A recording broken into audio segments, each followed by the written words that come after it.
नमस्कार, सुबह सुबह की शो में आपका स्वागत है। मैं हूं डिम्पी कालरा और हमेशा की तरह इस आधे घंटे के अंदर आपको पूरे दिन भर का जो लेखा जोखा जो बेस है वो आपको बनता हुआ दिख जाएगा। यानी कि ग्लोबल मार्केट के संकेत क्या हैं, एफआईएस ने कैसे कामकाज किया, आज की इंपॉर्टेंट खबरें कौन सी हैं, आज के शेयर्स कौन से हैं, आज की रिपोर्ट्स कौन सी हैं। तो बहुत कुछ ऐसी कार्यक्रम है जो हम आपके सामने रखने वाले हैं। लेकिन आज फिर से अपना मूड अच्छा कीजिए क्योंकि आज सुबह एसजीएक्स निफ्टी आपको 60 अंकों की बढ़त दिखा रहा है। ये इंपॉर्टेंट है।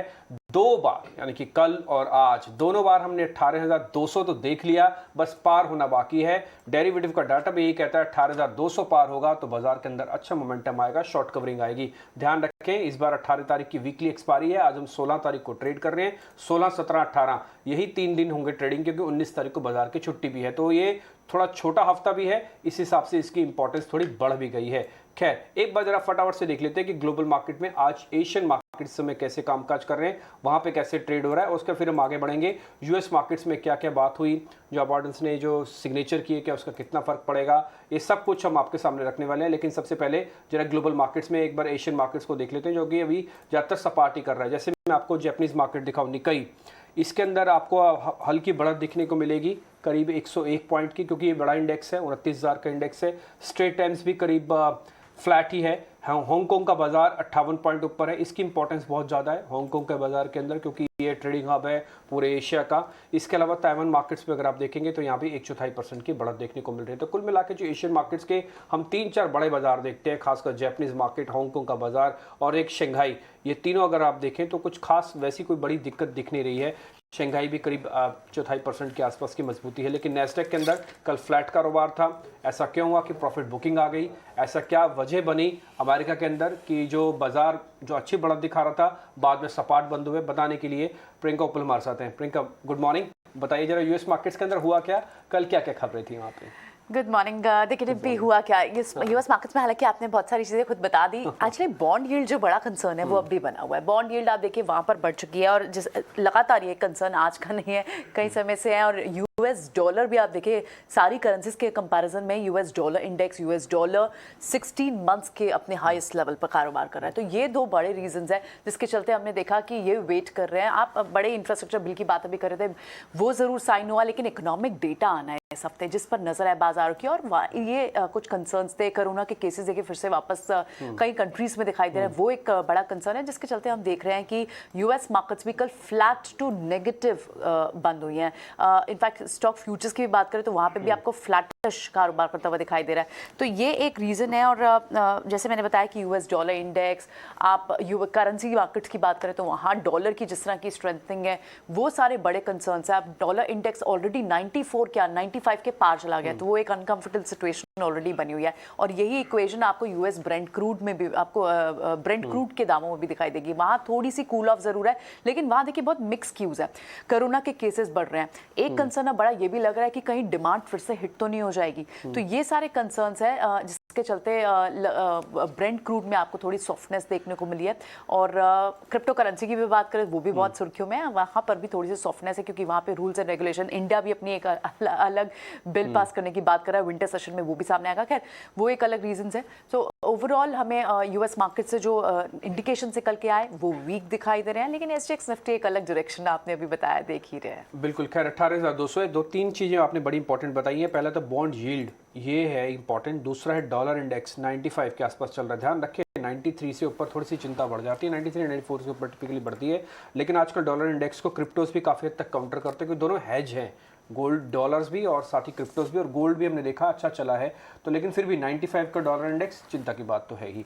और आपने जैसे क्रूड की बात बताई कि एक डिमांड को लेकर थोड़ी वापस से चिंता बढ़ी है, क्योंकि डिमांड उसी पेस पे चलेगी नहीं चलेगी, इसलिए $82 के आसपास हो रहा है क्रूड। ये अच्छी बात है, कम से कम भारत के लिए एनर्जी सेक्टर थोड़ा एक्टिव रहेगा आज फिर से। बहुत शुक्रिया प्रियंका, ये सुबह सुबह ग्लोबल मार्केट्स में यूएस मार्केट्स ने क्या क्या बताने के लिए। आगे बढ़ते हैं, जरा एफआईज और डीआईज के आंकड़े देखते हैं। 2 दिन की अच्छी खरीदारी तो है एफआईज की, लेकिन प्रॉब्लम सिर्फ यही है कि 1000 करोड़ का आंकड़ा नहीं आ रहा। एफआईज का देखिए, कैश सेगमेंट में 425 करोड़ रुपए की खरीदारी, इससे ठीक पहले 511 करोड़ रुपए की खरीदारी हुई थी, और डीआईएस की 1525 करोड़ रुपए की कल के सेशन में खरीदारी हुई है। ये सारी चीजें अपने आप में अच्छी है, और मार्केट को 18,200 को हिट करने की प्रोबेबिलिटी भी है।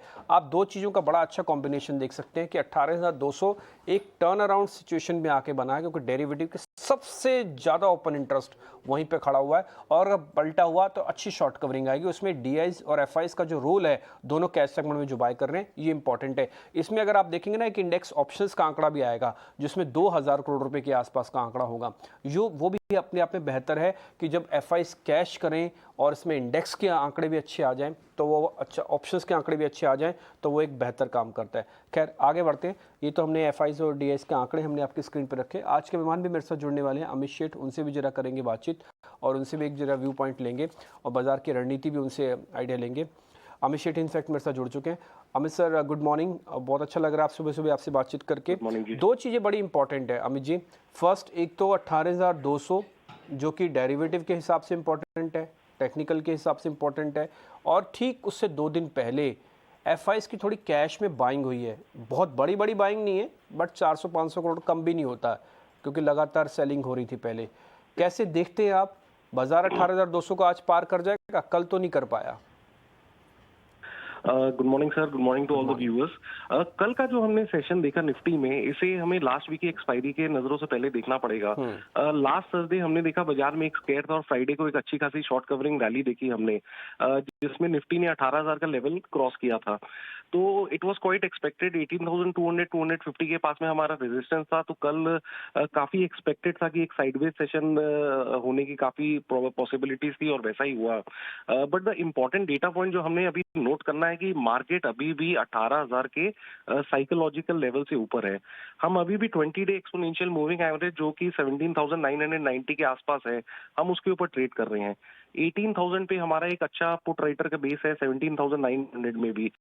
ओनली कंसर्न एरिया ये था कि कल हमने काफी कॉल रेटिंग देखी 18,200 के लेवल पे। तो जो extremely short term intraday traders हैं, उनको यही सलाह है कि वीकली, क्योंकि हमारा 18,200 18,300 में अच्छी खासी कॉल रेटिंग है, तो अपने प्रॉफिट्स 18,200 के आसपास बुक करें। और जो पोजिशनल ट्रेडर्स हैं, जो थोड़ा सा लंबी अवधि के हिसाब से मार्केट को वॉच करते हैं, उन्हें वेट करना चाहिए for market to trade above 18,250 के लेवल पे। अगर मार्केट 18,250 के लेवल के ऊपर में एक या दो सेशन ट्रेड करता है तो एक अच्छी खासी हम शॉर्ट कवरिंग देख सकते हैं 18,200 के लेवल में, and then that can trigger the higher levels. Bank Nifty को अगर हम देखें, it is the weaker of the two index. कल बैंक निफ्टी ने 39,100 के लेवल पे एक रिजेक्शन लिया, जो कि 20 डे एक्सपोनेंशियल मूविंग एवरेज है। Between Nifty and bank Nifty हम ये देख रहे हैं कि निफ्टी 20 डे ईएमए के ऊपर है, लेकिन bank Nifty 20 day exponential moving average के नीचे ट्रेड कर रही है, और कल हमने वहीं पे रिजेक्शन देखा। 38,400 के आसपास हमारा exponential 50 day exponential moving average है। 38,500 के आसपास हमारा एक अच्छा पुट राइटर का बेस है, और 39,000 पे अच्छी कॉल रेटिंग है। तो हमारा मोर और लेस बैंक निफ्टी का रेंज 38,500 से लेके 39,000 का है। शॉर्टिंग की सलाह नहीं दूंगा बैंक निफ्टी में, क्योंकि जितने भी मेजर स्टॉक्स हैं, HDFC bank, ICICI, Kotak, they are at a major support, और ये सपोर्ट से एक रिकवरी देने की कोशिश कर रहे हैं। तो आई वोंट बी सरप्राइज कि आने वाले कुछ दिनों में बैंक निफ्टी 39,000 के लेवल को टेक आउट कर जाए, प्रोवाइडेड हमारा ये 38,500 का लेवल इंटैक्ट रहे। मैं आपकी बात पूरी तरह से समझ गया। बैंक निफ्टी की पूरी तरह से एक रेंज है, 38,500 से लेकर 39,000 की 500 पॉइंट की रेंज है। इसके अंदर आपको एक रेंज में ही ट्रेड करना है। शॉर्ट करने से बचें, डिप मिले प्लस कर लीजिएगा। 38,500 का एक स्टॉप लॉस कम से कम रखिएगा, 38,400 भी रख सकते हैं, चल जाएगा। निफ्टी की आप बात बोल रहे हैं, 18,200 को 200 सवा 200 को एक बार पहले पार हो जाने दें, फिर बड़े पोजिशनल ट्रेड बना सकते हैं, कैरी भी कर सकते हैं। लेकिन टिल जब तक आप ऐसा नहीं करते तब तक आप इसी ट्रेडिंग का फ़ायदा उठाइए, जो कि 18,000 से लेकर 18,200 के बीच में चल रही है। ये निफ्टी के 200 पॉइंट है। अमित जी, आप अपने जरा शेयर्स जल्दी से और बता दीजिए। जी, मेरा पहला स्टॉक रहेगा बाटा। ये स्टॉक जब मार्केट करेक्ट कर रही थी तब भी आउट परफॉर्म कर रहा था, तो आउट परफॉर्मिंग स्टॉक में हमें रहना चाहिए। कल इसका प्राइस था मोटा मोटी 2229। ये लॉन्ग किया जा सकता है with a stop loss of 2155 and a target of 2350। IT stocks कहीं ना कहीं अच्छा परफॉर्म कर रहे हैं, और टीसीएस एक हमें अच्छे रिस्क रिवॉर्ड जोन में मिल रहा है। तो टीसीएस में एक अच्छा सेटअप भी है, प्राइस एक्शन भी अच्छा देखने को मिल रहा है। टीसीएस का करंट प्राइस है 3553। इसे लॉन्ग किया जा सकता है with a stop loss of 3436 and a target of 3700। ठीक है, 34-36 का स्टॉप लॉस लगाओ टीसीएस के अंदर, 21-50 का स्टॉप लॉस लगाओ बाटा के अंदर। दोनों ही ट्रेंडिंग शेयर्स हैं, कल के सेशन में ही ये ट्रेंड कर रहे थे। बाटा अपना नया लेवल बना रहा था और टीसीएस अच्छा पुल बैक करके स्ट्रॉन्ग आईटी का पोजीशनिंग थी। आज भी हम सेक्टोरियल चर्निंग के हिसाब से देखोगे ना तो आईटी की प्लेसमेंट आज भी अच्छी है। अमित जी बहुत शुक्रिया, थैंक यू वेरी मच बताने के लिए कि आज इंडेक्स पे क्या करें और दोनों स्टॉक्स आज सुबह देने के लिए। आगे बढ़ते हैं, खबरों वाले शेयर्स भी आपका इंतजार कर रहे हैं और इंतजार को करते हैं खत्म। शरद हमारे साथ जुड़ चुके हैं। शरद बताइए कौन से हैं स्टॉक्स इन न्यूज़? तो सबसे पहले एस्कॉच रहेगा फोकस में। कंपनी ने अनाउंस किया कि वो अपनी ट्रैक्टर्स के जो प्राइस हैं वो 21 नवंबर से बढ़ाने वाले। याद रखिए कंपनी का जो मार्केट शेयर है ऑलमोस्ट 50% से ज़्यादा हो चुका है इस क्वार्टर में, जो मैनेजमेंट ने कहा था। और ये कह रहे हैं कि जो कमोडिटी प्राइसेस है उनमें जो बढ़ोतरी हो रही है उसको पास ऑन करा रही है। ऑलमोस्ट सेकंड प्राइस हाइक है इस साल जो है, जो आपको ट्रैक्टर स्पेस में देखने को मिली है। और उसके अलावा ये सारे मॉडल, सारे सेगमेंट्स में जो है चौतरफा जो है प्राइस इंक्रीज होगी। और उसके अलावा एक और इम्पॉर्टेंट न्यूज़ आई है कंपनी से कि वो जो एक बोर्ड मीटिंग करेंगे नवंबर 18 को अन्य तरीके से फंड जुटाने के लिए। उसके अलावा आप बात करेंगे रियल्टी स्पेस में, फिनिक्स मिल्स रहेगा फोकस में। और कंपनी और कैनेडियन पेंशन प्लान जो इन्वेस्टमेंट्स है वो एक जेवी बना रहे हैं, एक ऑफिस और रिटेल, एक मिक्स्ड प्रोजेक्ट मुंबई में, जहां पे जो सीपीपी है कैनेडियन पेंशन फंड वो 1350 करोड़ रुपए जो है इस इन्वेस्टमेंट में डालेंगी। तो ओवरऑल देखें तो पहले भी कंपनी का जो ये कैनेडियन पेंशन बोर्ड है पहले भी जो है इन्वेस्ट कर चुके हैं आपके फिनिक्स मिल्स में। और अभी जो टोटल इक्विटी कमिटमेंट स्टैंड करती है लगभग 4100 करोड़ रुपए करती है। उसके अलावा सीमेंट कंपनीज रहेंगे फोकस में और रिपोर्ट्स हैं कि वो जो है प्राइसेस बढ़ा रहे हैं क्योंकि डिमांड में भी जो है एक बढ़ोतरी देखने मिल रही है। ओवरऑल अगर all India average cement prices देखें 7 से लेकर 8% तक मंथ ऑन मंथ बेसिस ले लीजिए या ईयर ऑन ईयर बेसिस ले लीजिए, उनमें बढ़ोतरी आ रहा है। और करंटली जो सीमेंट प्राइसेस है 384 टू 386 पर 50 kg बैग आ रहे हैं। सिप्ला भी रहेगा फोकस में, उनको जो है डाउ जोन्स के सस्टेनेबिलिटी इमर्जिंग मार्केट्स इंडेक्स में दाया है। और याद रखिए ESG रेशियोज अभी बहुत इंपॉर्टेंट हो गए हैं, तो ये एक टाइप से एक पॉजिटिव मूव देखा जा सकता है सिप्ला के स्टॉक में। शुगर स्टॉक्स भी रहेंगे फोकस में। रिपोर्ट्स आ रही हैं गवर्नमेंट की कि वो कह रहे हैं कि स्टेट को अल्कोहल को डाइवर्ट करे इथेनॉल प्रोडक्शन के लिए। याद रखिए गवर्नमेंट का FY21 का टारगेट है ब्लेंडिंग का 8.5%, तो उसके लिए जो है डाइवर्जन किया जाएगा। तो शुगर स्टॉक्स आज फोकस में रह सकते हैं। उसके अलावा सुप्रीम पेट्रोकेम रहेगा फोकस में। मैन्युफैक्चरिंग ऑपरेशन जो उनकी मनाली प्लांट में है चेन्नई में, उसके लिए एक टेम्प्रेरी शटडाउन होने वाला है क्योंकि आपके साउथ में ओवरऑल हैवी रेन्स देखने मिल रहे थे। तो अब जो है एक नेगेटिव प्रेशर एक छोटी शॉर्ट टर्म स्टॉक में देखने मिल सकती है। और रियल्टी स्पेस में बात करेंगे मैक्रोटेक डेवलपर्स की, उन्हें लोडा डेवलपर्स भी कहा जाता है। तो उनकी QIP के जरिए वो लगभग 4000 करोड़ रुपए का फंड जुटाएंगे और QIP प्राइस लगभग 1185 रुपीज़ का है। और ऑलमोस्ट जो प्रमोटर्स हैं 7.5% स्टेक जो है डाइल्यूट करने वाले हैं। तो ये कुछ अहम खबर है जो हमारे फोकस में रहेंगे आज। टिम्पी, ये 1184 रुपये के QIP हो रहा है और भाव है 1284 का, यानी कि करीब करीब 100 रुपये डिस्काउंट पे हो रहा है QIP।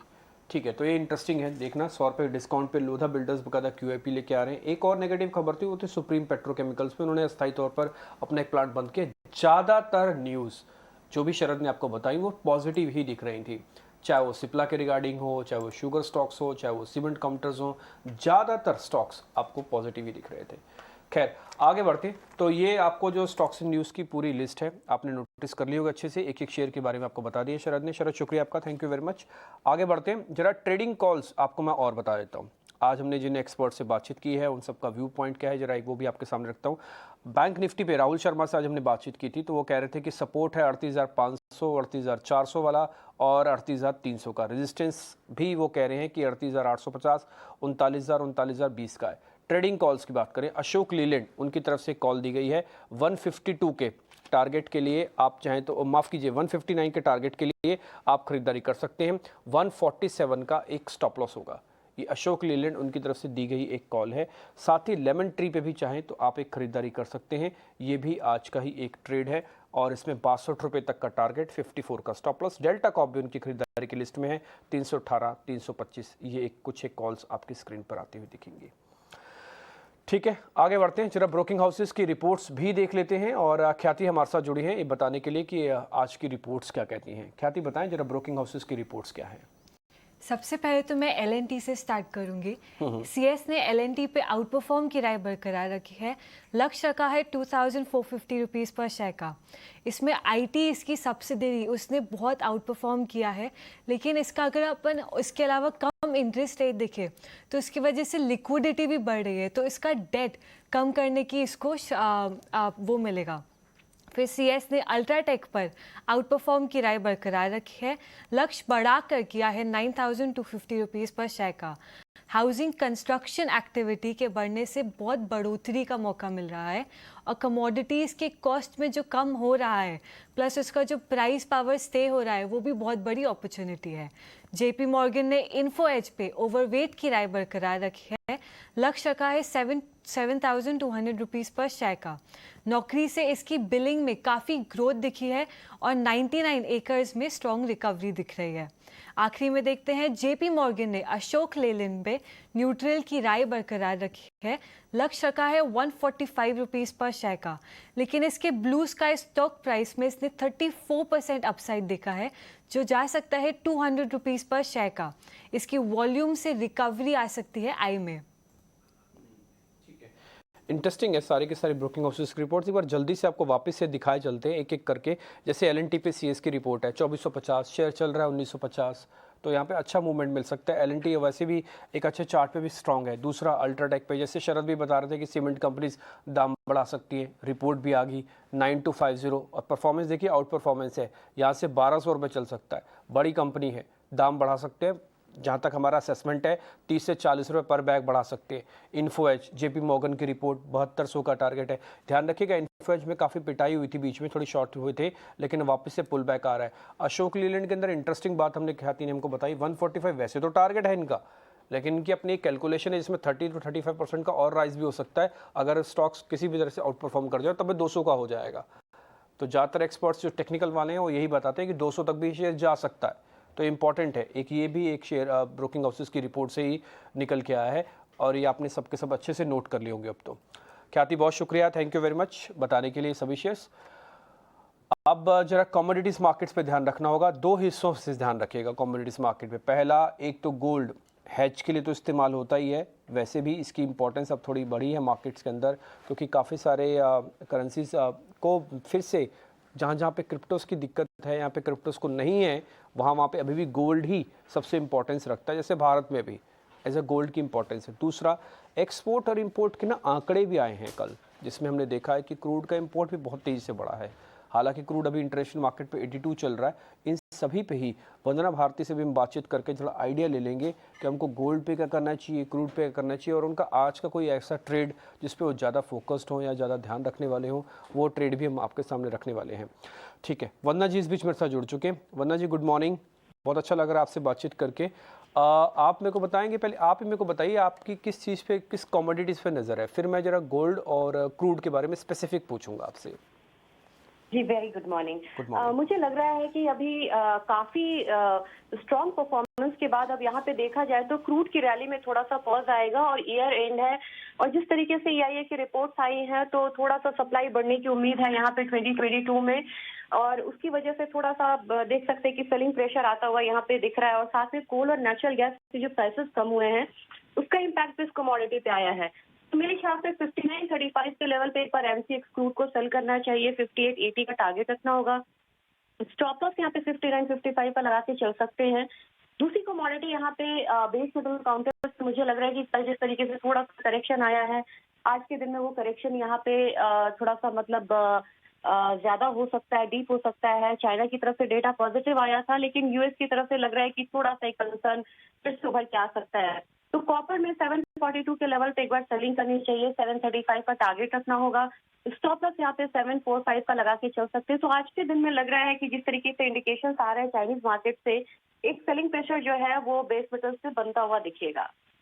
ठीक है, तो आप ये कह रहे हैं कि एक बार कॉपर भी बेचा जा सकता है, दूसरा आप ये कह रहे हैं कि क्रूड भी बेचा जा सकता है, दोनों के अंदर कहीं ना कहीं सेलिंग प्रेशर आएगा। अच्छा, मेरे को आप गोल्ड के बारे में जरा बताइए, गोल्ड पे क्या करना चाहिए? गोल्ड में जिस तरीके का भी मूवमेंट चल रहा है, मुझे लग रहा है कि गोल्ड में हर डेप्थ पे थोड़ी सी बाइंग जो है वो कंटिन्यू रह सकती है। ये घरेलू बाजार में MCX गोल्ड जो है 49,400 का एक रेजिस्टेंस, काफी स्ट्रॉन्ग रेजिस्टेंस को फेस कर रहा है। इसको अगर ये तोड़ता है या उसके ऊपर क्लोजिंग आती है तो मुझे लग रहा है कि ये कमोडिटी एक बार 49,900 तक का जो लेवल है वो भी यहाँ पे वॉच कर सकती है। आज के इलेक्ट्रॉनिक ट्रेडिंग सेशन में कॉमिक्स में अपसाइड ऑलरेडी दिख रहा है, यहाँ पे सिल्वर में, गोल्ड में, तो मेरे ख्याल से यहाँ पे बाइंग साइड में ही बने रहना चाहिए, चाहे गोल्ड हो या सिल्वर हो। एमसीएक्स सिल्वर में मुझे लग रहा है कि कल की गिरावट के बाद फिर से एक वैल्यू बाइंग यहाँ पे बनेगी और एक बार 67,300 तक के लेवल्स के लिए बाइंग करना चाहिए। अगर गोल्ड की बात की जाए तो गोल्ड में भी मुझे लग रहा है यहाँ पे कि एक बाइंग जो है ये कंटिन्यू रहेगी और 49,300 के करीब क्लोजिंग हुई है। आज के दिन में मुझे लग रहा है कि ये जो रेजिस्टेंस है 49,400 का वो एक बार ब्रेक होना चाहिए और उसके ऊपर की क्लोजिंग देनी चाहिए इस कमोडिटी को। तो मेरे ख्याल से दोनों में ही बाइंग साइड में बने रहना चाहिए। ग्रेट, बहुत बहुत शुक्रिया, थैंक यू वेरी मच। आज सुबह सुबह आपने टाइम निकाला, अच्छे से बात हुई, मज़ा आया, बहुत बहुत शुक्रिया, थैंक यू वेरी मच। आगे बढ़ते हैं। प्रधानमंत्री नरेंद्र मोदी आज गाजीपुर से लखनऊ को जोड़ने वाले पूर्वांचल एक्सप्रेसवे का उद्घाटन करने वाले हैं। 340 किलोमीटर लंबे इस एक्सप्रेसवे में गाजीपुर से लखनऊ की दूरी महज 3.5 घंटे में पूरी की जा सकेगी। ये तो उनको ही पता है जो गाजीपुर और लखनऊ के बीच में चलते हैं, उनको पहले कितनी दिक्कत होती थी, अब कितना सुकून होगा। यहाँ बनने वाले पुलिस चौकियों के साथ हेलीपैड भी बनाया जाएगा। उद्घाटन समारोह में वायुसेना का 45 मिनट का एयर शो भी होगा, जिसमें जैगुआर, सुकोई और मिराज जैसे लड़ाकू विमान एक्सप्रेस वे पर बनी एयर स्ट्रिप से उड़ान भरेंगे।